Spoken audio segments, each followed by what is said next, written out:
And welcome back. It is 6:10 now. It was 75 years ago today that Nazi Germany surrendered to Allied forces, bringing the war in Europe to an end. 96-year-old veteran E.T. Roberts was in Holland on that day, and it's one he says he'll never forget. And through all the death and destruction he witnessed firsthand, he said right then he still really wasn't ready to leave. That the forces of Germany have surrendered to the United Nations. The flags of freedom fly all over Europe. I saw the biggest group of the butts. We were going through the town in there, and they said, the war is over with. But E.T. Roberts didn't believe it. He was still watching for the enemy around every corner. No, I just kept my eyes going from one side to the other. Then, slowly, it began to sink in. Because I knew it was getting close. They told me it was getting close. And we was moving up. Said, move up, they're getting close. We're getting close. Move up, we're getting close. And then one day, it was there, man.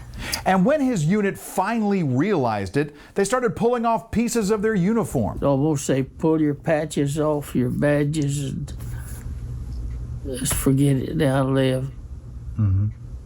As soldiers began rotating back to the States, E.T. volunteered for military police duty in Germany, even though he was at the front of the line to go home.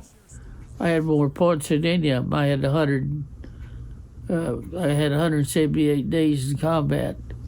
I stayed letting guys come home that had families that had left their families for 3 or 4 years.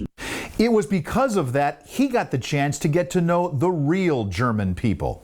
I ready to come home. They filled the streets, the Germans did, with civilians hugging their necks, loved us, and thanking us for the job that we had done. It said, all I ever talked to said, we didn't want this no more than you did. For E.T. Roberts, Germany surrendered on May 8th, 1945. But it was 6 more weeks before he said goodbye to Europe for a 3-day cruise back to the U.S. on an old German boat. And while this date marked the end of fighting in Europe, it would be another 4 months before Japan officially surrendered, bringing an end to World War II.